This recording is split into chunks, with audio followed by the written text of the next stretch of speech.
માં આપણે ગઈકાલે જોયું હતું ઠઠ્ઠા ઠાકર પોરે ઠેરાણા, એ આપણે જોઈ ગયા. હવે આજે આવશે ડડ્ડા ડાપણ મૂકી દ્યો, આત્મારામને ઓળખી લ્યો, આવ્યો અવસર એળે ગયો.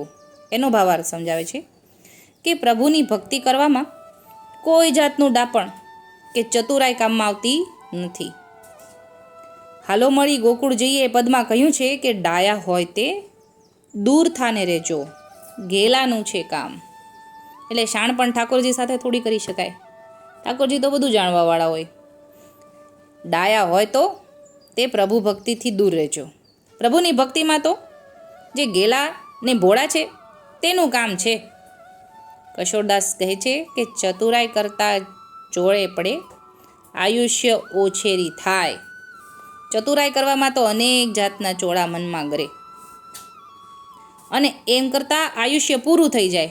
એટલે આમ હતું એટલે ન કર્યું, આમ હતું એટલે ન કર્યું. એટલે આપણે આપણી જાતને જ સમજાવતા હોઈએ, સામેવાળાને સમજાવવાની બદલે આપણે છેતરતા કોને હોઈએ? આપણું જાય છે કોનું? આપણું જાય છે. ઠાકોરજી તો મનમાં સમજે જ છે. એટલે કહે છે કે એમ કરતાં આયુષ્ય પૂરું થઈ જાય. માટે તારું ડાપણ મૂકીને આત્મારામ એવા શ્રી ગોપેન્દ્ર પ્રભુ તેને ઓળખી લે. તેનાથી તારા આત્માને આનંદ પ્રાપ્ત થશે. એટલે કે જેવા ઠાકોરજી ઓળખાશે પછી તો ખરેખરો જીવનમાં આનંદ પછી શરૂ થાય છે. આ બધી લૌકિકમાં મજા છે.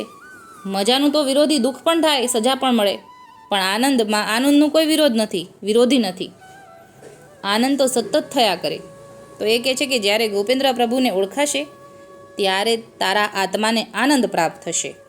એ સિવાય બીજે ક્યાંય સાચો આનંદ નથી. તારા દાપણમાં ને ડાપણમાં તારું સર્વસ્વ ખોઈ બેઠો. તારો આ મનુષ્ય જન્મનો જે અવસર પ્રભુ ભક્તિ કરવાનો મળ્યો છે તે નકામો વયો જશે. એટલે પ્રભુ ભક્તિ તો મનુષ્ય જીવનમાં જ મળી શકે, બાકી તો બધું બધાને છે. ખાવે છે, ખાય છે, પીવે છે, મોટા થાય છે, પછી સંસાર પણ આગળ વધે છે અને પેઢી પણ આગળ વધે છે. તો બધાય પ્રાણી પક્ષી બધાયને છે, પણ ભક્તિ કરવાનું તો મનુષ્યને જ છે. એટલે કે છે કે મનુષ્ય અવતાર એળે જશે, નકામો વયો જશે. તે પછી પાછળથી પસ્તાવાનો વારો આવશે. એક દોહરામાં કહ્યું છે કે અક્ષરાતીત અનૂપ કો ભાસ્યા જીયા મેં ભાવ, ગોકુળ વિદ્યા 14 કી કહાવત નહીં કો કહાવ. અક્ષરાતીત એવા પૂર્ણ પુરુષોત્તમને કોઈ વિદ્યાથી ઓળખી શકાતા નથી. તેને બીજી કોઈ ઉપમા પણ આપી શકાતી નથી. એટલે કે વેદને પણ અગમ છે, નેતિ કરે છે વેદ. આમાં ક્યાં વિદ્યાની વાત રહી? ગમે એટલી વિદ્યા, શાસ્ત્રાર્થ કરવાવાળા જીવો પણ ઠાકોરજીના શરણે કેવી રીતે શાસ્ત્ર મૂકી દે પછી આવે છે. શાસ્ત્રની વસ્તુ લઈને ઠાકોરજી સાથે શાસ્ત્રાર્થ કરવા આવે છે અને પોતે હારી જાય છે ઠાકોરજી પાસે અને સર્વ સમર્પણ કરી દે છે. પણ ત્યાં ક્યાં વિદ્યાની વાત રહી? ઠાકોરજીનું સ્વરૂપ કેવી રીતે ઓળખાય? કોઈ વિદ્યાથી ન ઓળખાય, કોઈ શાસ્ત્રમાં નથી લખેલું ઠાકોરજીનું સ્વરૂપ. જે ઠાકોરજીની સ્વરૂપને લીલા છે ને ભગવદીઓએ ગાય છે ને એ જ સાચું શાસ્ત્ર છે આપણું. એટલે કે છે કે ઠાકોરજી કોઈ વિદ્યાથી જાણી શકાતા નથી. તેને તો એક હૃદયના સાચા ભાવથી જ ઓળખી શકાય છે. ગોકુળદાસ કહે છે કે તેમાં 14 વિદ્યાને જાણનારું કોઈ પણ ડાપણ કામમાં આવતું નથી. 14 વિદ્યાને જાણનારો પુરુષોત્તમના સ્વરૂપનું વર્ણન શું કરી શકે? એવા પ્રભુને ઓળખવા માટે તો એક સાચા હૃદયનો ભાવ જ જોઈએ. તેમાં તારું કોઈ ડાપણ કામમાં આવતું નથી. માટે કવિ કહે છે કે ડાપણને ચતુરાઈ મૂકીને આત્મારામ એવા પ્રભુને ઓળખી લે, નહીં તો તારો બધો સમય વૃથા વયો જશે. એટલે પછી ઉપર શું લઈ જવાનું છે? ભાર ભક્તિનો ભરીએ જો ને, સમય જતો રહે અને કાંઈ ભેગું ન કરીએ તો જ્યારે જવાનો ટાઈમ થાય ત્યારે તો આપણે કાંઈ માગી ન શકીએ કે હવે થોડો સમય વધારે આપો, મારે ભક્તિ કરવી છે. જેટલું આનંદ સમય પ્રસન્નતામાં જીવન જીવીએ છીએ એટલું સાથે સાથે ભક્તિ તો કરવી જ રહી. પછી ઉપર જઈને ભાર ભક્તિનો ન ભર્યો હોય તો શું લઈ જવાનું? મૂકીને જ જવાનું છે બંગલાન ગાડીન. એવું નથી જાય કે ઉપર વૈયા ગયા તો એક રૂમ ગાયબ થઈ ગયો, ઉપર લઈને જતા રહ્યા. એવું તો ન થાય ને. જે લઈને જવાનું છે તો સાધન સેવા સમરણ ઠાકોરજીનું લઈ જવાનું છે. સેવા સમરણ જ લઈ જવાનું છે. એ જ સાધન છે આપણા માટે અને એ જ ભાર ભક્તિનો લઈ જવાનો છે. એટલે કે છે કે તારો સમય વૃથા વયો જશે. તેને ઓળખવા માટે કવિ હવે દ્રષ્ટાંત આપીને આગળ કહે છે કે ઢઢ્ઢા સરિતા ઢાળે ઢળે, ભેદ મટે ત્યારે સિંધુમાં ભળે, એમ મન મહારાજમાં મળે. એ આજે આપણે લેવાના છીએ. ભાવાર્થ: સરિતા જે નદી તે સમુદ્રમાંથી ઉત્પન્ન થઈ છે અને અનેક ખાડા ટેકરા વટાવીને સમુદ્ર તરફના ઢાળ તરફ જ વહે છે અને સિંધુમાં જઈને ભળી જાય છે. એમ જીવ જે છે તે તો પોતાના પ્રભુનો જ અંશ છે, પ્રભુમાંથી ઉત્પન્ન થયો છે. આપણે એક દોડમાં કહ્યું છે ને કે પાવક ના જેમ ફૂલી ઉડતા એમ ગત સેવકને શ્યામજી. વળી મહાપ્રભુજી કહે છે કે યો યદંશ સતમ ભજેત પુષ્ટકાયન નિશ્ચય. જેમ અગ્નિમાંથી તણખા નીકળે છે તેમ જીવ ઠાકોરજીના સ્વરૂપમાંથી પ્રગટ થયો છે. પુષ્ટિના જીવો શ્રી ઠાકોરજીના અંગમાંથી પ્રગટ થયા છે તેમ મહાપ્રભુજી કહે છે. જે જેનો અંશ હોય તેને તેનું ભજન કરવું જોઈએ. તેમ શ્રુતિ વાક્ય પણ કહે છે કે જેમ સરિતા સિંધુમાં ભળતા સિંધુરૂપ થઈ જાય છે તેમ તારામાંથી હું એટલે કે ઠાકોરજીમાંથી આપણે અને મારાપણાનો ભેદ કાઢી નાખીએ, તારું મન મહારાજ એવા શ્રી ગોપેન્દ્રજીમાં મળી જાય તો તું પણ ભગવદરૂપ બની જઈશ. ભગવદી પદની તને પ્રાપ્તિ થશે. એક પદમાં કહ્યું છે કે અપુનો જન ભગવદી પદ દીનો. તેમ તને ભજનાનંદનો અધિકાર પ્રાપ્ત થતાં આનંદ સ્વરૂપ બની જઈશ. જ્યાં સુધી તારા મનનો ભેદ નહીં મટે ત્યાં સુધી તારું મન શ્રી ઠાકોરજીમાં જોડાશે નહીં અને ત્યાં સુધી કર્મના બંધનમાંથી મુક્ત થઈ શકીશ નહીં. કારણ કે આગળ કવિ કહે છે કે તારે માથે મોટું ઋણ છે, એના માથે મોટું ઋણ લેખા લેશે કણે કણે. એ તો આપણે પછી જોઈશું, પણ આજે આપણને શું આજ્ઞા કરી, આવતીકાલે આગળની કડી લઈશું. આજે આપણે અહીંયા આણંદજી લદ્ધા ભગવદીએ આપણને આજ્ઞા કરી છે કે જેવી રીતે સરિતા સિંધુમાં ભળી જાય છે એમ આપણે આપણા મૂળ સ્વરૂપમાં ભળવાનું છે. આપણે વિખૂટું નથી પડી જવાનું, રસ્તો નથી ભૂલી જવાનો. આપણે સીધું અહીંયાથી ગોલોકમાં જવાનું છે. 84 લક્ષ યોનિમાં ભટકવાનું નથી. કેમ કે આપણે ઠાકોરજીની શ્રીઅંગની સૃષ્ટિ છીએ. પુષ્ટિ સૃષ્ટિ આખી ઠાકોરજીની શ્રીઅંગની સૃષ્ટિ છે. અહીંયા મર્યાદા અને પ્રવાહી સૃષ્ટિ સાથે ભળીને નથી રહેવાનું.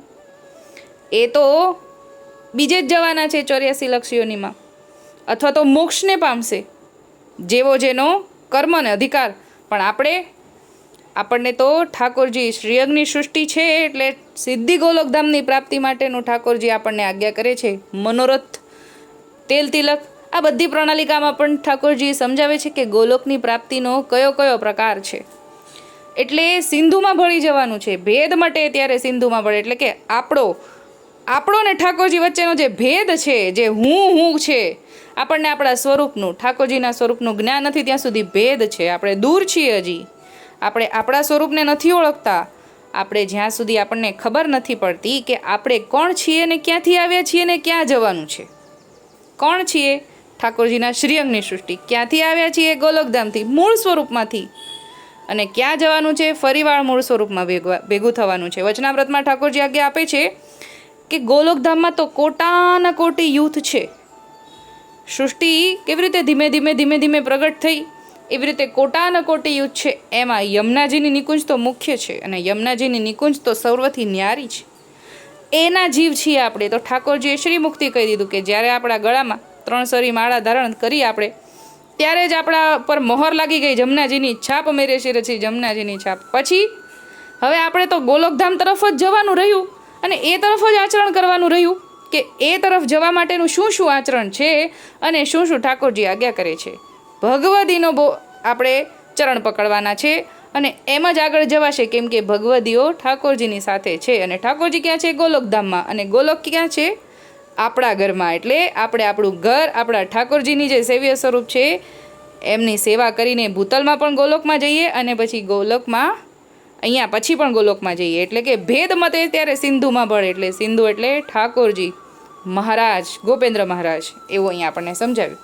એના માથે મોટું ઋણ લેખા લેશે કણે કણ, સર્વ સમર્પી લે આ શરણ.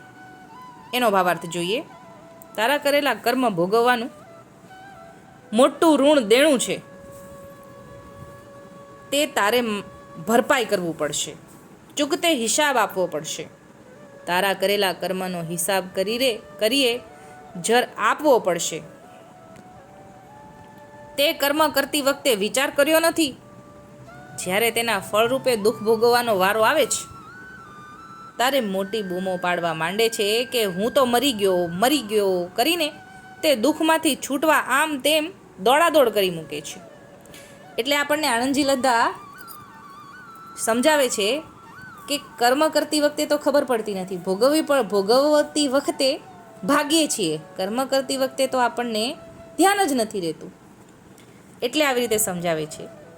અને પછી દોડાદોડ કરી મૂકીએ છીએ. માથે દેણું કરતા વિચાર કરતો નથી. જ્યારે લેણદારની ઉઘરાણી થાય છે ત્યારે વસમું લાગે છે, પણ આ લેણદાર તો લેણું લીધે જ છૂટકો કરશે. માટે તારે જો તે ઋણમાંથી મુક્ત થવું હોય તો તે ઋણમાંથી છોડાવનાર એક શ્રી ગોપેન્દ્રજીનું શરણ છે, તેને ગ્રહણ કરી લે ને તું જે માયાબંધનથી હું અને મારું જે માની રહ્યો છે તે સર્વ તેના શરણમાં અર્પણ કરીને તેનો દાસ થઈ જા. તો તારે માથે જે મોટું ઋણ છે તેમાંથી મુક્ત થઈ જઈશ. તારી સર્વ ચિંતા છોડીને એના શરણનો આશ્રય ગ્રહણ કરી લે તો તારી સર્વ ચિંતા એ જ કરશે. એટલે કર્મબંધનમાંથી છૂટવું કોઈના બસની વાત નથી. કોઈ છોડી ન શકે, માત્ર ઠાકોરજી છોડાવી શકે. પણ ઠાકોરજીના શરણમાં પૂરેપૂરી રીતે સમર્પણ કરીએ તો ઠાકોરજી કર્મબંધનમાંથી નિવૃત્ત કરે. કોણ? માત્ર શ્રી આપણા ઠાકોરજી. ગોપેન્દ્રજીનું શરણ તને ગ્રહણ કરી લે અને તું તેને માયાના બંધનમાંથી હું મારું માની રહ્યો છે એ સર્વ તેના શરણમાં, એટલે કે જે આપણે આપણું વિચારીએ છીએ ને એનું સમર્પણ કરી દેવાનું આજ્ઞા કરે છે આપણને. એ જ સમર્પણ થયું ને. આપણું જે સમજીએ છીએ એ જ આપણે ઠાકોરજીની શરણમાં અર્પણ કરીએ, સમર્પણ એ જ થયું. તો જ આ ઋણ છે એ નીકળી જશે એવું સમજાવે છે. હવે આપણે આગળ સમજાવે છે, જાશીર શ્રી ગોપાલ બિરાજે કાહે કરે મને ચિંતા રે, રઘુનંદન શું સ્નેહ ધરીને તજ અરન કી મમતા રે. પુષ્ટિમાર્ગમાં અનન્ય શરણાગતિનું ફળ ઘણું જ શ્રેષ્ઠ છે. શ્રી ઠાકોરજીનું શરણ સ્વીકાર્યા પછી જીવને કોઈ જાતની ચિંતા રહેતી નથી. તે સર્વ કર્મના બંધનથી મુક્ત થઈ જાય છે.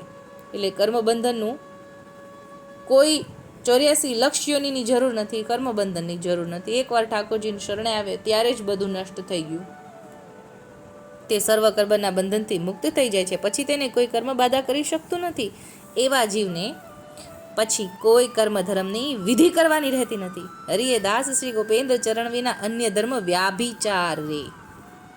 તે તમામ કર્મ ધર્મના બંધનથી મુક્ત થઈ જાય છે. તેને માથે કોઈ કર્મનું ઋણ રહેતું નથી. કારણ કે અનન્ય શરણ વિના સ્વીકાર્યા પછી તે જીવ ઠાકોરજીનો દાસ થયો છે. અને શ્રી ગોપાલલાલજી વચનામૃતમાં આજ્ઞા કરે છે કે હમારો ભયો તાકો છોડે કેસે પરી ઠીક હોનો ચાહીએ. માટે તારે ઋણમાંથી મુક્ત થવું હોય તો તારા મનની બધી ખેંચતાણ મૂકી દે અને અન્ય શરણાગતિ સ્વીકારીને સર્વ સમર્પણ શ્રી ઠાકોરજીના શરણમાં કરી દે. માટે કવિ આગળ સમજાવતા કહે છે કે તારામાં મારું અને હું પણ જે છે તે જ તારી હાણ કરનાર છે. અનન્ય શરણાગતિમાં આ મારું ને હુંનો તો ત્યાગ કરવાનો સમર્પણમાં ખાસ છે. તેથી કવિ વાત સમજાવે છે કે તત્તા મેલી દેતું તાણ. એ આપણે આવતીકાલે લઈશું. આજે આટલું જ. આપણને આજે આજ્ઞા એમ કરી કે દેવું, કર્મબંધનનું દેવુંથી મુક્ત થવું હોય તો ઠાકોરજીના શરણમાં અનન્યતા ભાવે ઠાકોરજીને સેવા કરવી જોઈએ અને ઠાકોરજીના શરણમાં જવું જોઈએ. તત્તા મેલી દેતું તાણ, મારું મારું એ મોટી હાણ, ખૂંતી જાશે 84 ખાણ. એ વિશે આપણે આજે લઈએ ભાવાર્થ. જીવ જ્યારે પ્રભુનું શરણ સ્વીકારે છે ત્યારે પ્રભુ તેને 3 સરી માળાનું દાન કરીને પોતાનો કરી લે છે. અને જીવે પોતાનું માનેલું મારું, મમતા અને અહમતા એટલે કે હું પણ તે બધું પ્રભુના શરણે મનથી સમર્પણ કરી દેવાનું હોય છે અને દાસ થઈને રહેવાનું હોય છે. આમ જીવ સમજતા છતાં પણ પોતાના મનથી ભ્રમણા છોડતો જ નથી અને પોતાના મનમાં ખોટી ખેંચતાણ રાખીને મારું મારું કરીને ફરે છે. આમાં કોણ મારું છે તેનો વિચાર કરતો નથી. જેને તું મારા માને છે તે ખરેખર તારું છે કે નથી એનો વિચાર તો કર. મારું સારી દુનિયાને માર ખવડાવે છે તો તું કોણ માત્ર છો? જ્યાં સુધી તારામાં મારાપણાનો હુંપણાનો જે ભાવ છે તે જ તને ખાઈ જશે, તે જ તારી મોટી હાણ કરશે. તારી જીત થવા નહીં દે, એટલે મારું મારું જીતવા નહીં દે, એમાં ને એમાં ડૂબાડી દેશે. માટે જેનું છે તેને શરણે જઈને જેને તું મારું માને છે તે તેનું છે. એટલે કે મારું મારું જે છે એ તો બધું ઠાકોરજીનું છે. તે ઠાકોરજીના શરણે જઈને આપણે આપણું જે માનીએ છીએ સમર્પણ કર. તેને આ તારું તારું કહીને તેના શરણમાં અર્પણ કરી દે. તો લક્ષ 84ના બંધનમાંથી છૂટી જઈશ. અને મારું મારું કરીને જો વળગી રહીશ તો લક્ષ 84ની જે ખાણ છે તેમાં ખૂંતી જઈશ, તેમાંથી બહાર નીકળી શકાશે નહીં.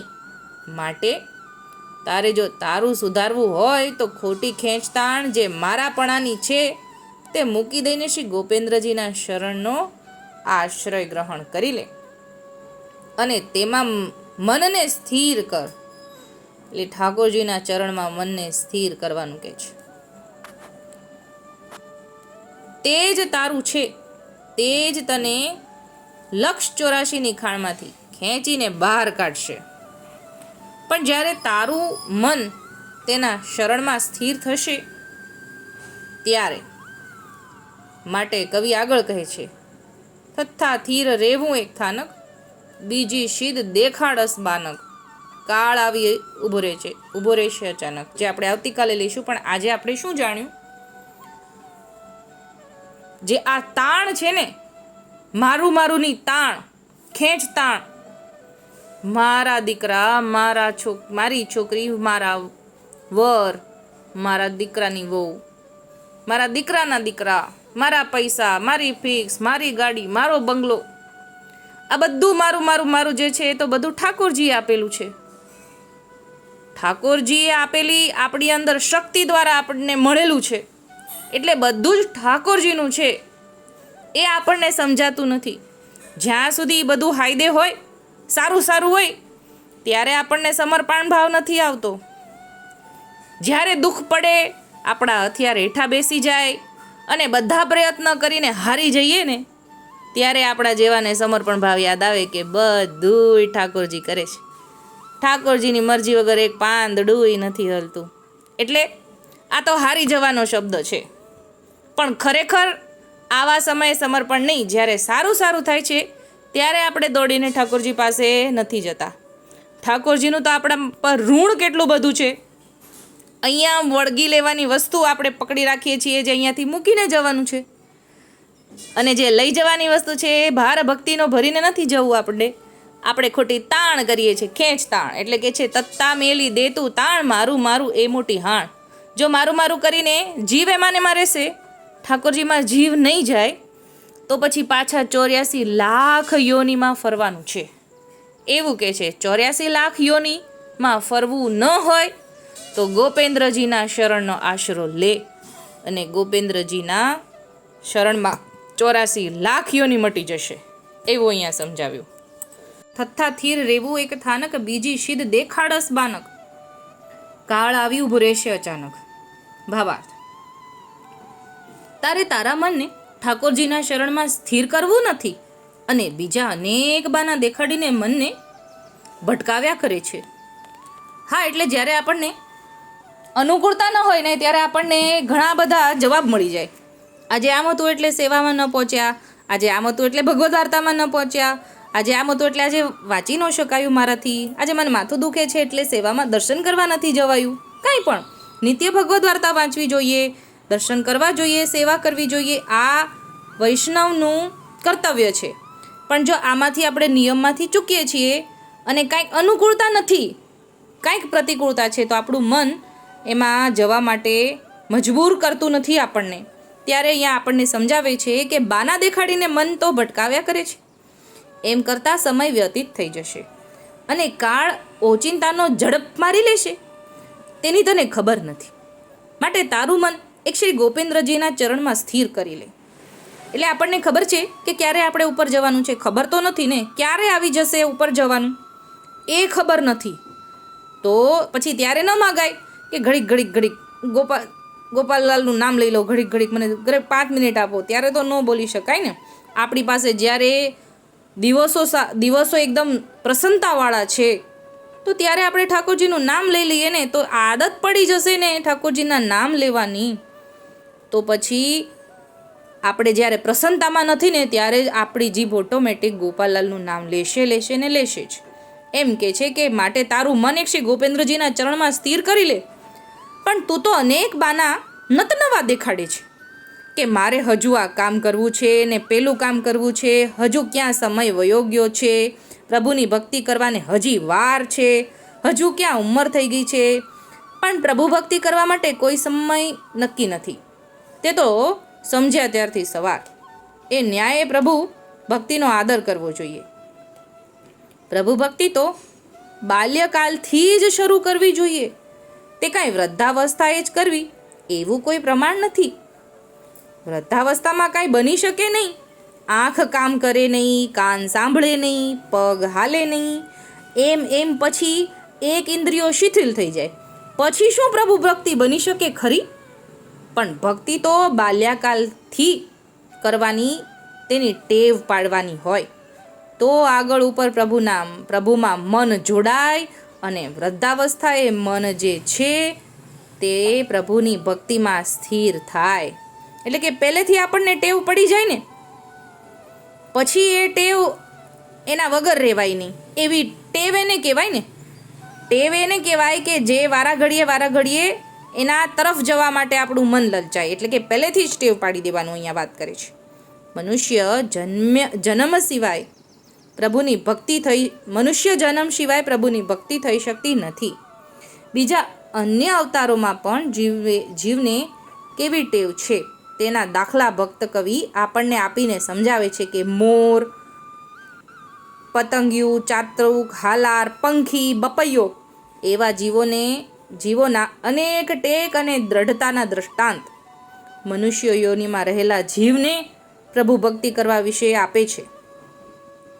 એટલે આપણને પતંગિયાની વાત કરે છે, હાલાર પંખીની વાત કરે છે લાકડી બાબતે, બપૈયો પીયું બોલે, એ બધી જે આ બધા પક્ષીઓનું ઉદાહરણ આપણને આપે છે મનુષ્ય યોનિમાં રહેલા જીવને ઠાકોરજીની પ્રત્યે ટેક રાખવા બાબતે, કે આ લોકો તો આ બધા જીવ તો મનુષ્ય યોની નથી, છતાં પણ એક ટેકને વળગી રહ્યા છે. એટલે અહીંયા ઉદાહરણ આપે છે. પંખીઓની યોનિમાં રહેલા જીવને પોતાની ખાસ એક ટેક હોય છે. તો તું તો મનુષ્ય યોનિમાં આવ્યો છે, છતાં તારું મન સ્થિર થતું નથી. તો તારું મન સ્થિર કરીને એક દાસ ભાવ રાખીને પ્રભુની ભક્તિમાં સ્થિર થા. તેમ કવિ આગળ દાસભાવ વિશે સમજાવે છે કે દદ્દા દાસ સર્વસ્વ દાસમાં દાખ્યું, ડોસા જીવન ભાણે વાખ્યું, કહ્યું કૃષ્ણદાસ કુંવરજીએ પાખ્યું. જે આવતા વખતે લેશું. પણ આજે આપણને એ શીખ મળી છે કે કાળ આવી ઊભો રહેશે અચાનક. આપણને અગાઉથી નથી કહી દીધું, આપણને ખબર નથી ક્યારે કાળ આવશે.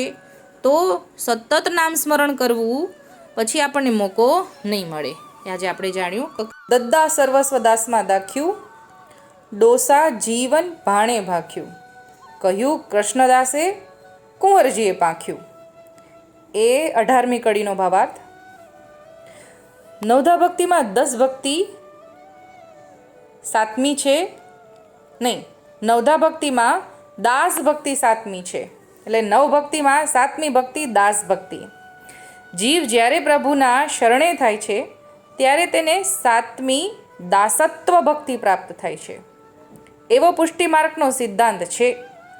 એક સાખીમાં વિનોદરાય દાસ ધર્મ વિશે સમજાવતા કહે છે, હરિ બડે હરિજન બડે, બડે હરિ કે દાસ, હરિ સે હરિજન યો બડે હરિ જો ઇનકી પાસ.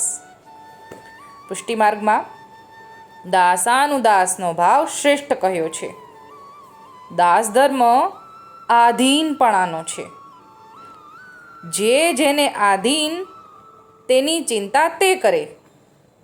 જે જેને આધીન છે તેની ચિંતા તે કરે તેવો દાસ ધર્મ છે. એટલે કે આપણે કોને આધીન છીએ? ભગવદીઓને. આપણે દાસના દાસ એટલે કે ઠાકોરજીના દાસ, ભગવદીઓ એમના પણ દાસ. એટલે કે જેની ચિંતા જે જેને આધીન છે, એટલે કે આપણે ભગવદીઓને આધીન, આપણે ભગવદીઓનું ચરણ પકડવાનું અને તેની ચિંતા તે કરે, એટલે કે આપણી ચિંતા ભગવદીઓ કરે તેવો દાસ ધર્મ છે. દાસ ધર્મ સર્વ ધર્મ કરતાં નિશ્ચિંત ધર્મ છે. તેમાં કોઈ પ્રકારની ચિંતા જીવને રહેતી નથી. દાસ ધર્મ મર્યાદા માર્ગનો જે છે તેમાં આજ્ઞા કરે છે તે કાર્ય કરે. અને પુષ્ટિનો જે દાસ ધર્મ છે તે તો ભગવદ ઈચ્છા જાણીને તે પ્રમાણે વર્તે તેવો ઉચ્ચ પ્રકારનો છે. એટલે કે મર્યાદામાં જેવું શાસ્ત્રમાં કીધું છે એવું કરે. આટલું લખ્યું છે આટલું કરવાનું, આટલું લખ્યું છે આટલું કરવાનું, ગણતરી પ્રમાણે કરવાનું, પછી આટલું મળશે, ફળ મળ્યું કે નહીં, હજી બાકી છે કરવાનું છે. એ મર્યાદા પ્રમાણે દાસ ધર્મ. અને પુષ્ટિ પ્રમાણે દાસ ધર્મનું શું સમજાવ્યું? ભગવદ ઈચ્છા જાણીને એ જ પ્રમાણે વર્તે એવો ઉચ્ચ પ્રકારનો છે. એટલે કે જે કાંઈ પણ થઈ રહ્યું છે સર્વ સમર્પણ ભાવ, એ જ દાસ ભાવ કે જે ઠાકોરજી કરે છે બધું જ ઠાકોરજીની જે થઈ રહ્યું છે ઠાકોરજીની ઈચ્છાથી થઈ રહ્યું છે. એવા દાસ ધર્મની પ્રાપ્તિ થવાથી જીવ સર્વથા દોષમાંથી મુક્ત થાય છે. માટે એવા મહાનુભાવી ભગવદીઓની સાક્ષી આપીને તને દાસ ધર્મ વિશે સમજાવી રહ્યા છે કે ડોસાભાઈ, જીવનદાસ, ભાણજીભાઈ વગેરે દાસ ધર્મને અપનાવ્યો અને તેનું સુંદર વર્ણન કર્યું છે. એટલે ડોસાભાઈનું જીવન, ડોસાભાઈએ તો પછી આખું જીવન ભગવદી ઠાકોરજીના ગુણગાન ગાવામાં અને ભગવદીના દાસ બનીને રહ્યા છે. કે જીવનદાસનો સંગ એટલે કે એમના નામાચરણમાં પણ જીવનદાસનું નામ આવે. દાસ જીવન એટલે કે જીવનના દાસ એ પ્રમાણેનું નામાચરણ હર વખતે આવે છે.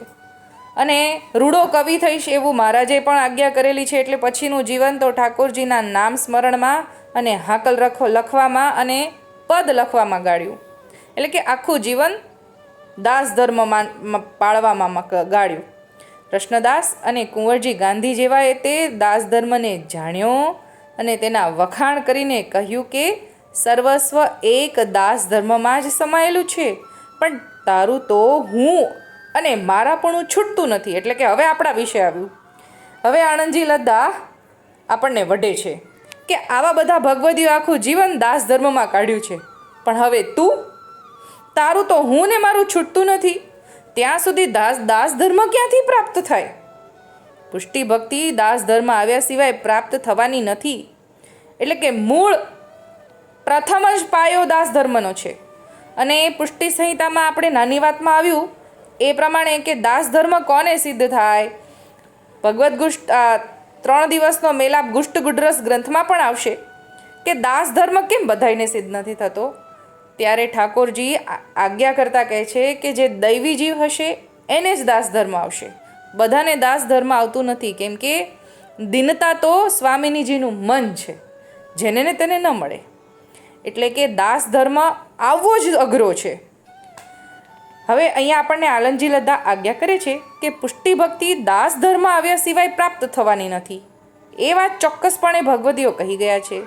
જે થાય દાસ તે મટે ઉદાસ. એટલે કે એકવાર દાસ થઈ ગયા પછી ઉદાસ થવાનું છે જ નહીં. જે દાસ થાય છે તેની ઉદાસીનતા નાશ પામી જાય છે. કેમ કે ચિંતા કરવાવાળા તો આગળ આવ્યું ને કે જેને સમર્પણ છે તેનું ચિંતા તે કરે છે. એ પ્રમાણે પછી તો ઉદાસીનતા રહે જ નહીં અને આનંદની પ્રાપ્તિ થાય છે. દાસ ધર્મ સિવાય અનન્ય શરણાગતિ સિદ્ધિ થવાની નથી. જ્યાં સુધી ભગવદીઓના દાસ થવાની ઈચ્છા થતી નથી ત્યાં સુધી ભગવત પ્રાપ્તિમાં થતો અંતરાય નાશ થતા નથી. એટલે કે અંતર તો વધતું જાય. અગર હું મારું માયા મમતા મોહ વચ્ચે આવે ને તો બહુ અંતર વધતું જાય. આ અંતરને નાશ કરવા માટે દાસપણું આવી જવું જોવે, લાવવું જોવે. અને એ બધા ભગવદીઓનું નામ માલકા દ્વારા આવે અને આ બધા ભગવદીના ગુણ ચરિત્ર ગાયા કરવાથી આવે.